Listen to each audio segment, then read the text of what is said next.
Hidden behind security fences in the shadow of Heathrow Airport lies a place few in Britain truly understand. A modern immigration prison dressed in bureaucratic language, run not by the Home Office but by a private security contractor and home to a population not convicted of any criminal offence. Colnbrook Immigration Removal Centre is supposed to be a staging post, a transit facility where foreign nationals, asylum seekers, visa overstayers and failed claimants are held temporarily before deportation.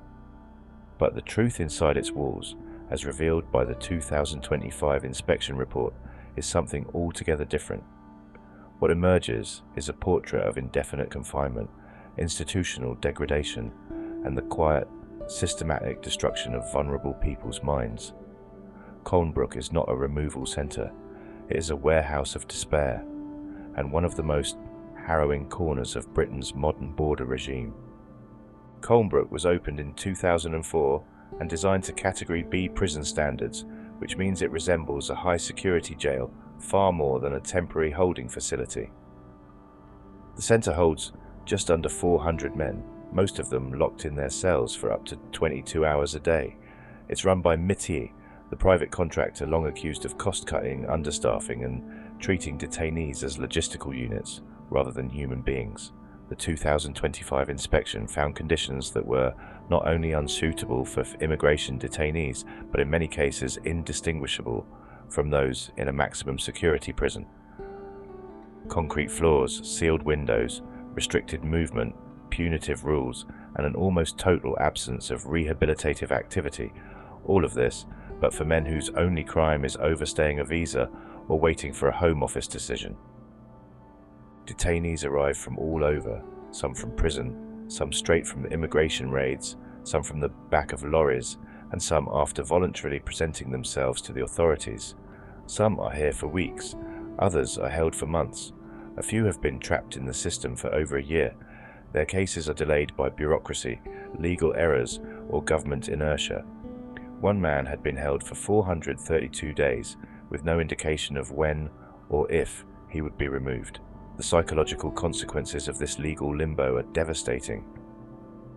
The inspection team documented a growing atmosphere of mental collapse.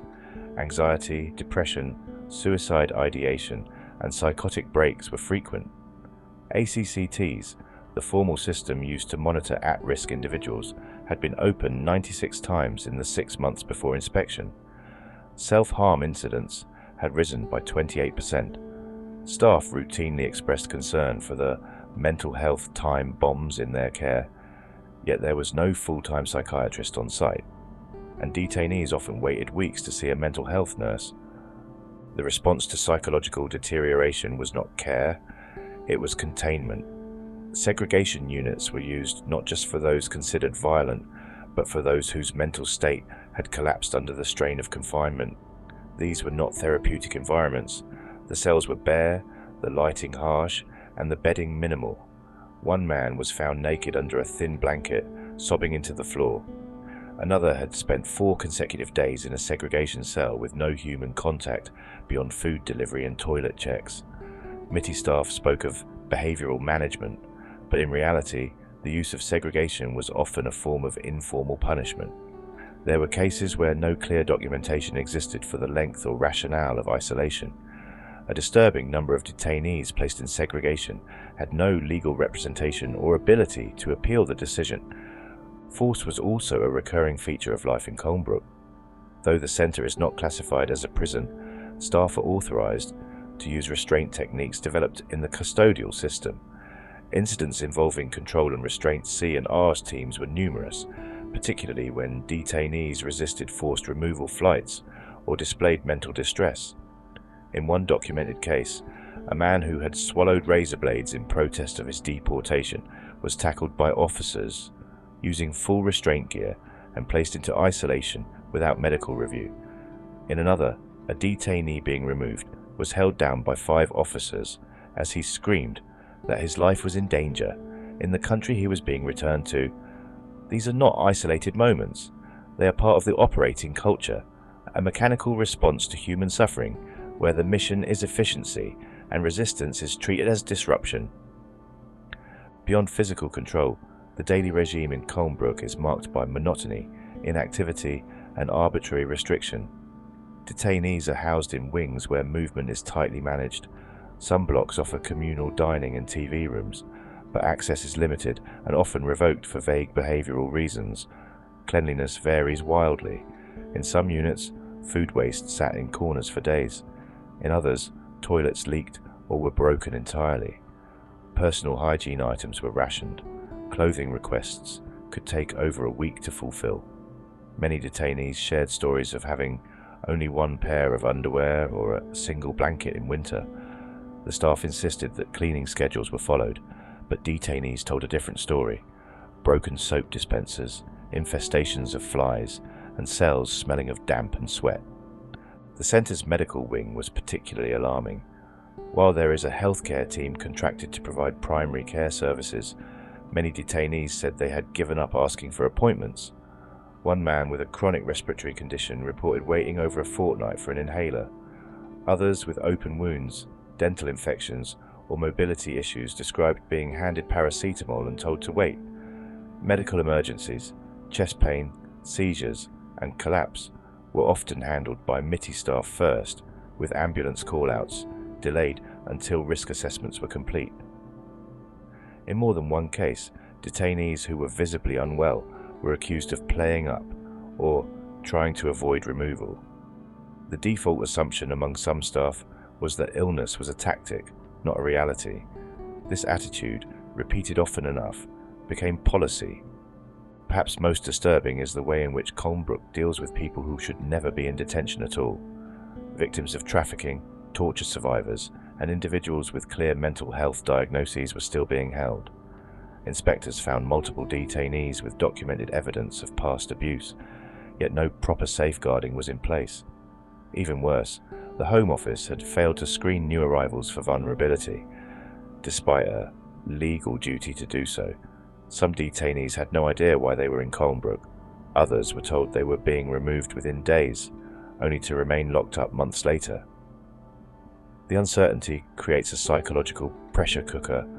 Men sleep fully dressed in case they are dragged to a flight. Others stop eating. Some quietly self-harm in ways that won't trigger intervention. Slow, methodical acts of hopelessness. There is also the trauma of being treated like a criminal without having committed a crime. Detainees wear prison-style clothing, live under lockdown conditions, and are constantly monitored. Yet they have not been charged, tried, or sentenced. Many arrived in the UK legally, but had their visas expire due to paperwork issues. Others are failed asylum seekers who fear death if deported. Yet in Colnbrook, they are labelled as non-compliant. The regime does not reflect innocence or civil status. It reflects suspicion, control, and discipline. There are no education programs, no vocational training, no structured daily schedule, just waiting, endless waiting. Family contact is heavily restricted. While phone access exists, it's limited, expensive, and often cut off during emergencies. Detainees with children abroad must rely on inconsistent video calls or rely on legal representatives to pass on messages. The visiting process is heavily monitored and frequently delayed. In the 6 months before inspection, 21% of booked visits were cancelled due to staff shortages. Detainees reported being denied visits without explanation, while some relatives were turned away due to minor clerical errors. The result is a kind of enforced isolation, the physical walls mirrored by digital ones. Loneliness becomes policy, not circumstance. MITI and the Home Office maintain that Colnbrook operates within legal standards and provides necessary services, but those statements fall apart under scrutiny. The inspection team's conclusions were damning. Conditions were inadequate, the environment was oppressive, and detainee welfare was not being safeguarded. Staff culture was reactive, not proactive. Use of force was poorly monitored. Mental health support was deeply deficient. The removal process was chaotic, lacking transparency and fairness, and most of all, the continued use of indefinite detention created a level of psychological harm that no set of procedures could mitigate. Colnbrook is, in effect, a prison for people without a sentence. a holding centre without time limits, legal certainty, or human warmth. It operates in a legal grey zone where accountability is diffuse, oversight is sporadic, and human rights are balanced against bureaucratic targets. In the name of immigration enforcement, Britain has created a carceral space where suffering is normalised, time is meaningless, and hope is systematically drained out of the human body. If there is a future reckoning for this system, Colnbrook will be one of its darkest chapters.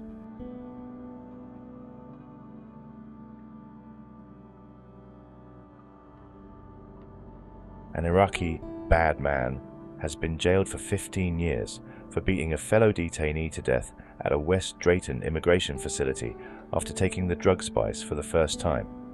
Zana Yusuf, 32, killed Bangladeshi grandfather Tariq Chowdhury in a cell at Colnbrook Immigration Removal Centre in Harmondsworth on December 1st, 2016.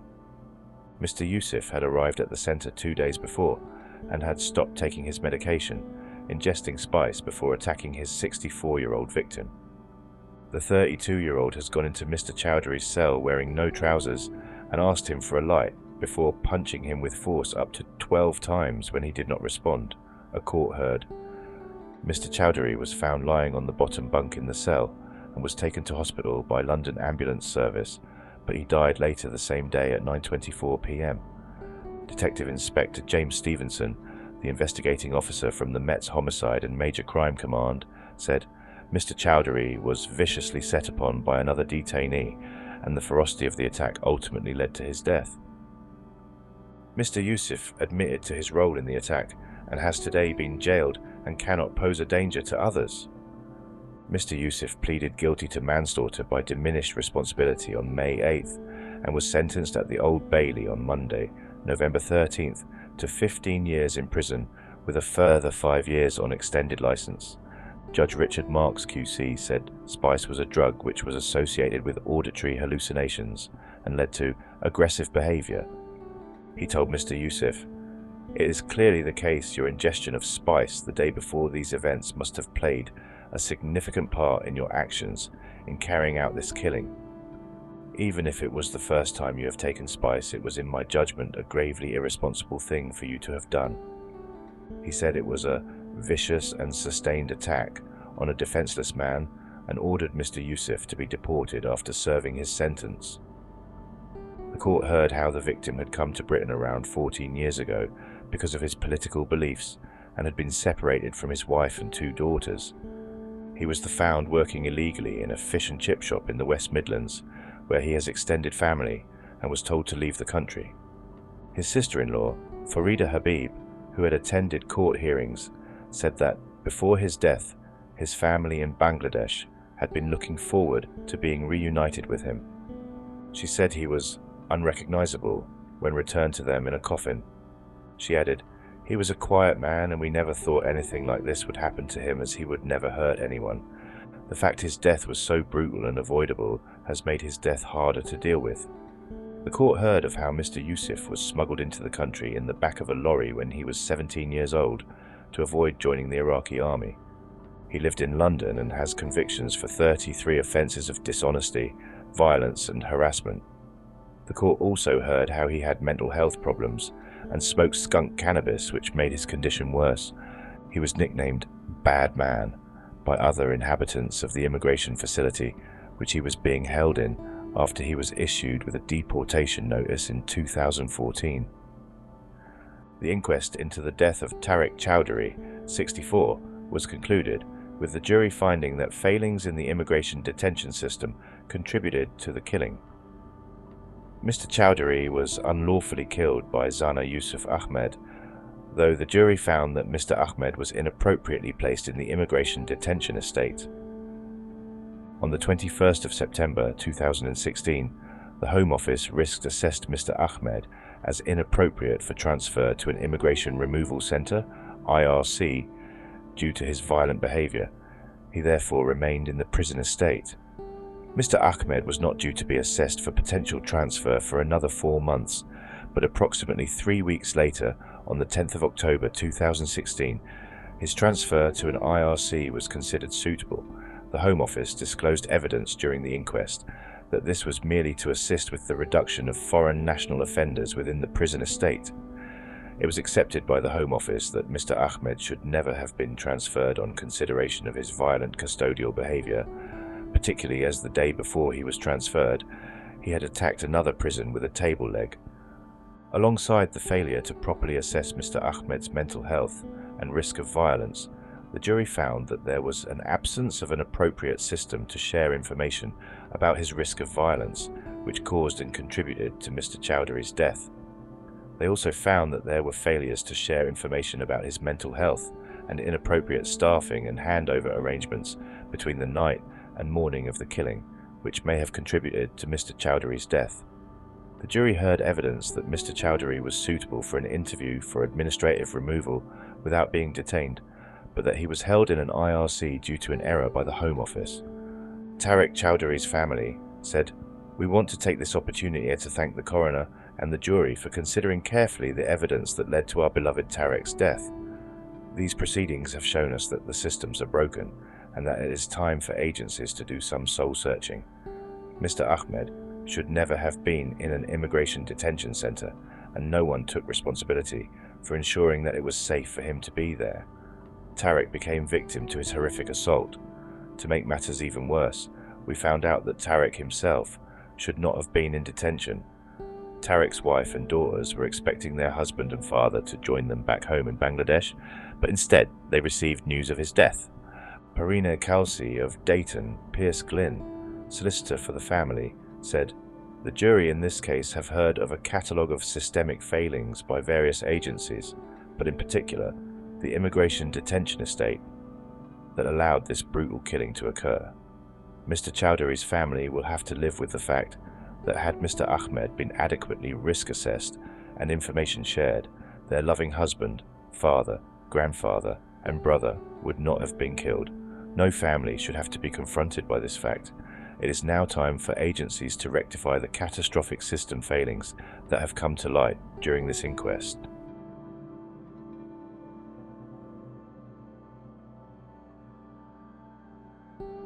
The government is paying more than £4 million each year in compensation to people who were held unlawfully in immigration detention centres, figures show. The centres hold people the government is trying to deport, including failed asylum seekers and foreign prisoners. A Freedom of Information request found the government paid £4 million in 2014 to 15, and between £4 to £5 million in each of the previous 3 years, totalling £18 million. The Home Office said detention was part of a firm but fair immigration system. About 30,000 people pass through the UK's detention centres every year, costing approximately £35,000 a year per detainee. If judges determine the government has detained someone unlawfully, it must pay compensation. The Freedom of Information request submitted by the Victoria Derbyshire programme found the government paid in total £4,461,344 in 2011 to 12, £5,017,971 in 2012 to 13, £4,775,000 in 2013 to 14, £4 million in 2014 to 15. Conservative MP Tim Loughton, a member of the Home Affairs Committee, said that last year 60% of the 32,000 people who went through the centres went back into the community, which suggested the system was not working. These are not prisons, they are places purely to hold people who might be at risk of absconding between getting hold of them and putting them on a plane out of the country. I think many taxpayers would be greatly annoyed and offended that their money is going not only to look after some of these people who should not be in these detention centres, but we're actually having to pay out compensation because the courts have deemed that they've been detained wrongly as well. A separate Freedom of Information request from the charity Citizens UK found that between 2012 and 2015, the Home Office paid up to £155,000 to individuals wrongfully detained. Jerome Phelps, Director of Detention Action, a charity which supports people held in detention centres, said the UK was the only country in Europe that had no time limit on detention, Immigration detention is lawful in certain circumstances where the Home Office is intending to deport someone and there's a reasonable prospect of that taking place. But what we're seeing is people being detained for months, often for years, long after it becomes apparent that there's no prospect of their deportation actually taking place, he said. Last month, during a debate on the proposed immigration bill, peers in the House of Lords voted that detention should be limited to 28 days, except when a court decides otherwise, defeating the government. The government had argued most of those detained were either foreign criminals or had previously broken immigration rules. Opponents insisted the limit was needed because detaining people indefinitely had a negative impact on their mental health.